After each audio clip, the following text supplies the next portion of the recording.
अपने मतलब की कहकर सुख के लिए ना दुख सहकर ये दिन अभी तक यूं ही गमाए।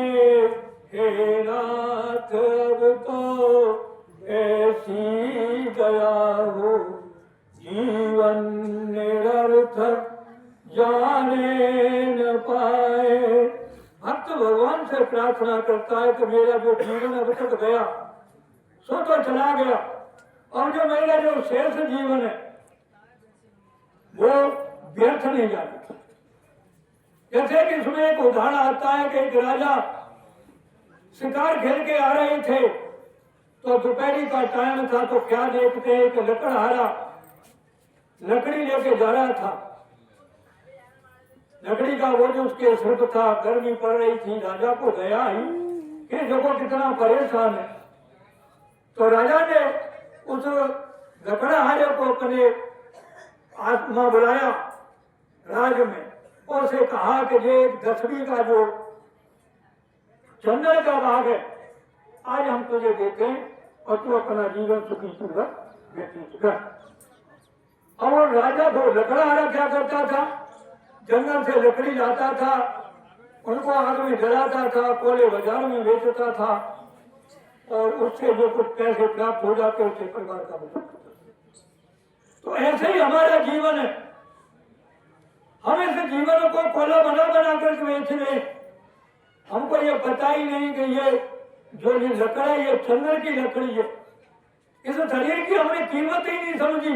इस शरीर की कीमत हम संसार के विषय भोग और मान सम्मान अभिमान नहीं इस जीवन को बिता देते। क्या कहते हैं, हम चाहते हैं कि इसमें सुख मिलेगा, सुख के लिए तो जीवन बिताते हैं। तो फिर कहता है भक्त ये योग्यता दो शुभ कर्म कर लूं, हृदय में अपने सद्भाव भर लूं। नरतन है साधन शुभ कर्म कर लूं, ऐसा समय फिर आए न आए।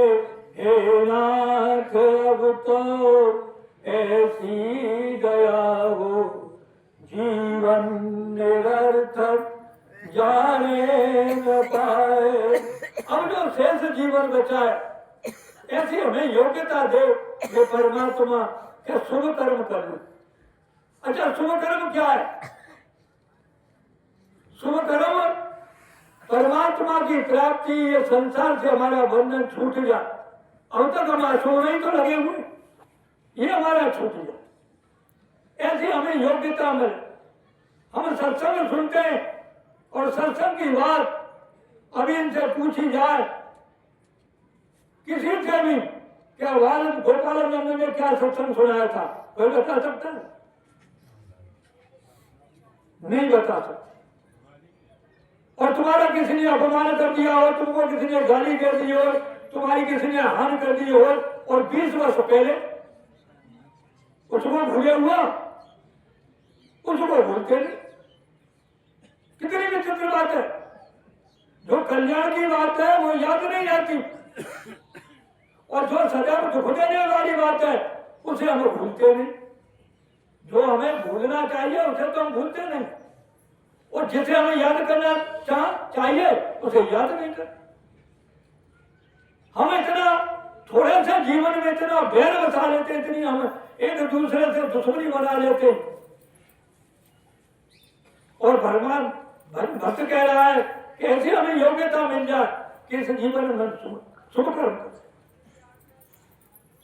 ऐसा जगा दो फिर तो न जाऊं, अपने को निष्काम प्रेमी बनाऊं।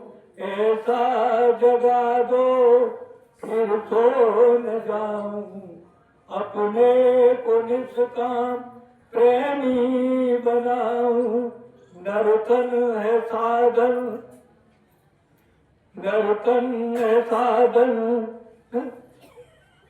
निष्काम प्रेमी बनाऊं, सुख ऐसा जगा दो फिर सो न जाऊं, अपने को निष्काम प्रेमी बनाऊं, दर्शन है साधन। तो कहा कि हमें ऐसा जगा दे हे परमात्मा क्या फिर हम सो न, तो हम संसार में ही तो सोए हुए। कहा रामायण में कह रहे मोर ऐसा जग सोवन हारा, देखिए स्वप्न अनेक प्रकारा, जे जग जाने जागे जोगी, परमार्थी प्रपंच योगी। और जाना जीव जवाई ने जागा, हमें संसार के विषयों से जिस दिन वैराग हो जाए उसी दिन तो हम समझो जगे। और जिस दिन हम जग गए, हम कह रहे हम जगे बैठे, ये जगना जगना नहीं है, ये तो मौत की जैसे किताब में भी कहा है, या निशा सर्वभूतानाम,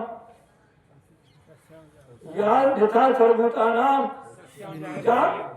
तस्याम जागृत संयम, यस्याम जागृत भूतानि सा निशा पश्यते। कोई संयमी पुरुष जब जगता है उसमें हम सोए होते हैं, और जहाँ हम जगे हुए वहां संयमी पुरुष सोया हुआ। बड़ी विचित्र। अभी अभी जो महाराज जी सुना रहे थे तो कहते हैं कि कहत कठिन समुझत कठिन और जानत कठिन विवेक, होय गुणाचर न्याय तम प्रत्ययु। इसको जानना कठिन, कहना कठिन, समझना कठिन।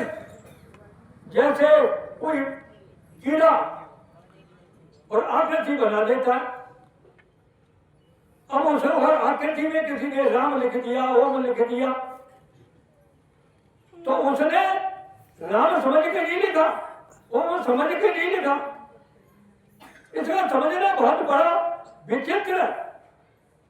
क्योंकि अभी मैं अभी कह रहा था कि जी और जो हम बात कह रहे हैं ये हमें याद नहीं रहती, और जो हमें याद रहती है संसार की, हमारे भीतर बुद्धि में ऐसी बैठ जाती है। बड़ी विचित्रता। क्यों विचित्रता? कि हमारा जो संबंध है, हमारा जो संबंध है वो अनात्मा से आत्मा का संबंध हो गया, संबंध अध्यास यही तो। और जिस दिन हमारी भ्रांति और अध्यास छूटेगा तो फिर यह अध्यास ही तो बंधन है। अभी यही तो बता रहे। तो फिर ये कैसे छूटे? ये छूटेगी पहले तो सबसे बड़ा साधन है विवेक। नित्य क्या है, नित्य क्या है, सत्य क्या है, सत्य क्या है, हमें ऐसे विचार कर, और फिर विचार के बाद में विचार की पूर्णता कब है विवेक की? कि जब हमें संसार के विषयों से वैराग हो। शास्त्र को यहाँ कहता है कि ब्रह्मलोक के भोग जो करे सवन को त्याग, कभी जन बुद्धि ज्ञानी मुनि कहता है। और बता हमें यह संसार के विषय से वैराग न है, तो ब्रह्मलोक के सुख होते वैराग कैसे हो? और अच्छा वैराग भी नहीं है, खूब राग बना रहा, तो इनके आता का भी तृप्ति हो सो बता दे, इनके तृप्ति तो जिनके अगर तृप्ति है क्या? देखो धन के, संतान के, जमीन जायदाद के, संसार के भोग विलासन के आज तक कोई तृप्त हुआ? और हमें नहीं भी तो लगे रहे। और जिन्होंने बस इतना ही, जिन्होंने समझ लिया है, क्योंकि पुरुषार्थ में चार बात आती है, अर्थ, धर्म, अर्थ, काम, मोक्ष। और हमारा जीवन जो हमें प्रारब्ध से प्राप्त है उसी में हमारा पूरा जीवन लगा हुआ है, अर्थ में और भोग में, जो हमें प्रारब्ध से प्राप्त। और ये जो हमें मनुष्य जन्म मिला है, पुरुषार्थ क्या है? धर्म और मोक्ष। मैं धर्म का आचरण करूं और मैं मुक्त हो जाऊं, कल्याण को प्राप्त